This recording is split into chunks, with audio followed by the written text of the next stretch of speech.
Hello, and welcome to the latest episode of Mandy is Unbelievably Cranky. I've got a good excuse this time, not that I really need one. If you're cranky, you're cranky. Nothing in the world you can do about it. I've had a lovely weekend at Willowfields. I went down there to the self-build meetup, which is always a laugh. I love the chill vibe that's there. It's not like a major something's going on every minute of the day that you got to get to. I was working there too, so it wasn't an alcohol-fueled Mandy is knackered because she is hungover kind of thing. It was more of a Mandy was working. So the first night, not so much. I was just kind of on standby, but it was about 2:15 by the time I got out of the bar, and I was awake for whatever God forbidden reason at 7, and the same again for Saturday night. So it was about 2:30. And I was awake 7:15. I have no idea why, because now I'm flagging like you wouldn't believe. So, don't you think that one of the nicest compliments that anyone can ever give is to remember a little detail about yourself? That's one of the big things for me. I can't help myself but do it because that's how I remember things. I remember something with an anecdote. So, oh yeah, that was there because of this. And there's always something attached to it that helps me remember something or remember when it was or what it was about or anything like that. And it just seems to be how my brain works. But when someone remembers something about me, it is the biggest compliment ever. When mid-conversation, it just gets slid into it. Just oh yeah, I remember when you said this. I know it was brilliant. Or I remember when you said this. I didn't agree with you, but it stuck in my mind because of blah. It is wonderful. It really is. It's wonderful that there's all of these people that, including yourselves, obviously, that like watching me, listening to me, and it still blows me away every single time. It's very humbling. It really is, because all of these people are wonderful. I was doing a bit of tabletop sale, as you know, getting rid of some of the things that we've had from the van build. One of the things I found, and a lot of conversation topics, when I had lovely women coming up to me and talking about the menopause. It is awful to find pleasure in some way of a kindred spirit, you know. You never want anybody to suffer like you are, but when you find that somebody is, it makes your suffering just feel that little bit less. But when you have people coming up to you and saying, you really helped me, not only did I not have a clue what was going on with my body until you said that this is what yours was, and I'm like, oh my God, that is me. That is what I'm going through right now. So these people have gone and had a look at what's gone on, gone to the doctors and had a look into it further and found out that it was the same for them too. And that's why I think talking about stuff is just so important, because sometimes, I mean, it depends on your mindset, but one of the big things with the menopause is anxiety and overthinking. It is ridiculous, and sometimes it comes out of nowhere. It sucks your confidence away from you, slaps you around the face. The brain fog leaves you no idea why this is all happening and what is going on, and all you know is that you are petrified or worried sick or anything like that about what is happening to you, because you have no idea. It is a bolt out of the blue, and it can be something that's so gradual that you don't notice it coming up, or something that is a snap thing and you think, where the hell did that come from? And without talking about it, you feel weird. You feel that anxiety and overthinking makes you think, am I dying? What's the thing? You Google these symptoms, it can be 4 or 5 other things. You look into what it is. Some of them are very, very scary side effects. Not saying that the menopause isn't scary, but it should be spoken about more, just purely so it's not. So if people think, oh my God, it's the menopause, that's it, it's the end of everything. It's not. It is the answer for everything.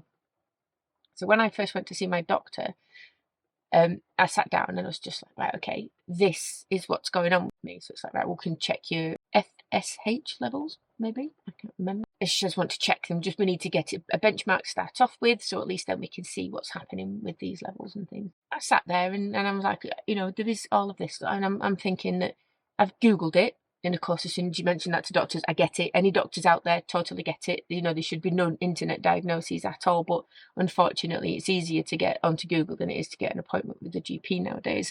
So that tends to be people's first thing to do. I've had a look through, and I think this, and I reeled off 22 symptoms that I was having that all were part of the menopause. But there was a couple of key things that weren't there. But there was these 22 things that were. So my doctor turned around and just said, no, I don't think it's that. Let's have a look at the thing. So I'm devil's advocate as always, trying to be kind because, I mean, you don't want to do anything. And obviously the doctor knows more than me in a lot of things, but I know me more than my doctor knows me. So I do feel that sometimes you have to push back a little bit. So I'm just like, do you firmly believe then that I have got 22 different things wrong with me all at the same time, rather than one thing that I'm the right age for that answers everything? So instead of looking into that and thinking that maybe one or two of the things of the big markers aren't quite there yet, but there are all of these other things, so there is a very high likelihood that it is that.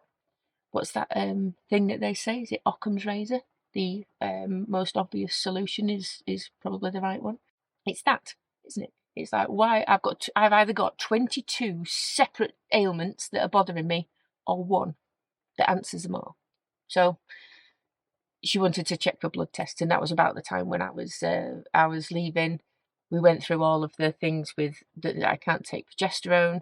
I can't even have the bioidentical progesterone because I do have a real icky allergy to it that is not fun. And then because I mention all of this, and I mention the things that I've tried, and some things have worked better than others, I've had people come up to me this weekend and saying, thank you for recommending saffron. Saffron's one of my big favourites. I have added another couple of different things in there since then, but I do still keep taking the saffron, and I do still keep taking the high strength magnesium. But having people say, just because you mentioned it, obviously I'm not a doctor.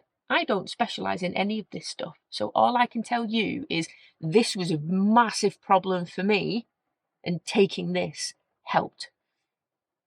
Check, obviously, I think there's some things that you can and can't take. I think there's some things that bother if you've been diagnosed with breast cancer in the past, and that's one of the things that you have to be careful with. But a quick check to see, quick call to a pharmacy maybe with it, because they're really good at telling you about any contraindications, and go for it and try it. Because what's the worst that could happen? That you're on HRT, you're maxed out on HRT on everything that they could possibly give you, and it's still not working, or it makes you feel worse, because that's what I've been told a lot. I can't relate really to how HRT affects you and how it bothers you. I've heard people say it was the best thing ever.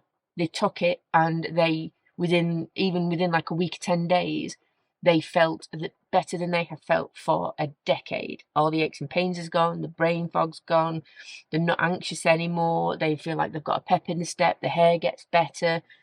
All of these things that, as a woman, I mean, as a human, I suppose, but a lot of things, because it sucks a lot of who you are out of you, as the menopause does. And to get that back again, I think that makes you feel more womanly. Obviously, libido comes back, and there's all of these other things. And then I hear from people that say it was the worst thing they ever did. They felt horrendous. And I think all that goes to show is that the usual one-size-fits-all strategy that a lot of GPs and medical aid people have to go to, because it's impossible to try all of these different things every time with each person. There's just not the resources to do it. So I think a lot of it is up to us to try and at least see what we can do in the meantime. And a lot of this I know from speaking to doctors that you can take together. So yeah, hearing that this is helping people out, that just me explaining and sharing my experience is helping people out, makes me think that this should just be more, regardless of what it is. You need to talk more. We need to not feel weird about all of this stuff that's going on. I've had so many conversations with people about even the brain fog and their nearest and dearest not understanding at all why suddenly they're mid-sentence and the words disappear. or the inability to answer a question because it just takes so much extra time for your brain to catch up with whatever's gone on. It is ridiculous, and I think that knocks your confidence. And once your confidence has been knocked, then there's lots of other things that get bothered by it. So yeah. So it's not just women. It's not. Women experience all of this. Or people with hormones, people who suffer with any hormone imbalance of any kind, people with polycystic ovaries, people with PMDD. There are so many other big things that affect your hormones that can they've all got the same symptoms as menopause, because a hormone deficiency in some way will react the same way. So we just need to talk a bit more so their loved ones can understand what's going on, so they don't take offense at the rages, at the rages, the tears, the irritability, the I piss off but not too far because I might want a hug in 10 minutes. The question of what's wrong, everything's wrong, but nothing is wrong. And just a complete inability to be able to explain what that is and what that's about. And I think one of the biggest things, and the one thing that John and I have had a conversation about, and my daughter and a lot of people close to me, is once the menopause word has been mentioned, is the ability to try not to be offended by things that person is saying. If it's a flash thing, 1 minute they're fine, the next minute they're angry, don't take it personally. They're kicking themselves, guaranteed. They're sat there like, why did I do that? I don't know why I just overreacted to that. That is ridiculous. They're changing them as a person. Like 1 minute that they can be one thing. This was a big thing with me, that I changed almost, well, I feel like almost entirely. That lots of the fundamental core parts of me were different. So everybody that loves me and deals with me on a daily basis had to deal with a different Mandy. So every way that they talked to me previously and how they reacted and how they thought I would react in return, because there's a lot of this, it's like muscle memory, isn't it, for relationships. And all of a sudden now he's acting different. What was perfectly normal, and someone would go, oh Mandy, I'd love this, blah blah blah blah blah, and be like, what is that? And I'd get really angry, or I'd get really tearful and not react as they thought I would at all. So it's a spreading it, not just between women, so women know what to expect. It's to kind of make sure that their families are okay with it all too. You don't have to just put up with it. It's the conversation. You've got to talk. You've got to talk at the right time. And I know this is like a do this, but not like that. You've got to talk at the right time. Get the conversations out there, figure out why you're struggling and what you're doing, and have some ways to do it, that if you need to get out, you just get out and go. Have a code word for it, whatever you might need. Something that means that you have no idea why you're frustrated. You don't want a hug, but you want to have that person sat right next to you because that's comforting. But if they touch you, they might die. There's loads of little things like that, that having that conversation about, thinking about it, taking a step back and thinking to yourself, why did I react like that? Do I know why? Have I got these triggers? What are these things? And looking for the right supplements to help you out. So far, there's, everyone knows ashwagandha. Ashwagandha is a great thing. I take maca root, and I found out the other day from the lovely Karen that maca root is part of the ginseng family. So I've been taking that for a while. My sister-in-law takes that with, it's got mixed cocoa powder in, so she has a coffee in the morning, makes it into a mocha, and she gets the maca in a mocha done. And I'm going to write a song about that. First thing in the morning, which is great. But I've got the tablets, so I take some of them. The read up on them for balancing your hormones is ridiculous. If you go read that, what it says to help, I can feel the difference. I've been taking it since we were in Amsterdam. High strength magnesium, it is one of those things that everyone could have more of because it is incredibly beneficial to your body. The saffron powder, and I take marine collagen. I didn't like the idea of bovine collagen, and the vegan collagens, as much as they're good, it's not actually collagen. It's different herbs and things that promote the natural release of collagen in your body. So sometimes it takes longer and it is a little bit hit and miss. So I thought I'd go for the marine collagen, and that has helped my hair. My hair has gone thicker than it's been for a while. My skin looks smoother. I don't have breakouts anymore. My joints, I've not had problems with my fingers for a very, very long time.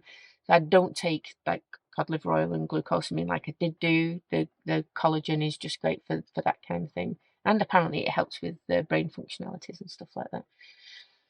It's good to talk. It's so good to talk. I found that out this weekend. It's good to talk. It's good to share. It's good to not feel alone with all of this stuff that's going on. It's good to know that the little things that you do make a big difference in somebody else's life. That is amazing. That is the big, big thing for me. I didn't take any names of any women that came to speak to me at the weekend. But if you're watching this now, thank you so much for coming along and coming up to me and having that chat. And a hug. I got hugs off everybody. It was amazing. That it makes the biggest difference to me, knowing that me just, chatting and venting, I suppose, a lot of this stuff with me, getting this off my chest is also helping people. So it helps me right now because I'm sat in my van by myself and I don't have to worry about saying this in front of a lot of people because it's just me in my van. And the fact that I can do this and it's helping everybody else out is mind-blowing. Literally, utterly mind-blowing. So thank you. And thank you for everybody who's ever left me a comment about menopause, about everything, but specifically for this one about menopause. Yeah, it is a journey and it's an ongoing journey. And yeah, just a big old thank you. And I thank you for all the hugs and all the virtual hugs I get all the time. And I know I'm always thanking you guys, but I was taught that there is never such a thing as being too thankful. I don't want anyone to ever feel taken for granted because I don't think there is any person in my life who I take for granted that are there and will be there. And I love everybody. And I've not been drinking. Please talk. If you can see any of this going on with your wife or your significant other, then maybe think of a time of talking about it. If it's something they've not come up, point them towards this video and just say, this is the sign. If you need a sign to address something that's going on that is huge in your life, and everybody getting on the same page can be the big thing. So simple, but it's the big thing that starts everyone talking, kicks those wheels in motions of what you're going to do next. Are you going to go down the natural route? Are you going to go and see your doctor? All of these different things. You've got to go and start with a conversation. That is basically it, and it is that with everything. So go and get talking. Have those difficult conversations because it's only difficult once. And if you need to vent in the comments. If you need to vent privately, get me on Instagram and send me messages through there. You start off with vent alert if you just need to get something off your chest. Vent alert, send it off. I'll read it, I'll love heart it, and that's the done thing. That's it. Never to be spoken about again. If you want to obviously comment in the comments, have a read through the comments. Have a read through and speak to the people in there as well. If people are leaving comments, it's not just for me to answer, by the way. I will answer everybody in there anyway. But if you want to go and have a conversation with somebody in there, that is what it's about. It is a chat section in disguise as a comment section. Go down there and have a look through and have a good old natter amongst yourselves and get these conversations moving to make menopause less scary. It's got to happen. It's got to happen and it's got to spread, not just amongst the people suffering from menopause. It's got to go bigger. I love y'all. I do. All in one of you. Unless you leave me a nasty comment, then I might just like you instead of love you and, but I don't like you right now. And take lots and lots of care of yourselves and each other. And I'll catch you on the next one when normal programming will resume. See you later, guys. Bye.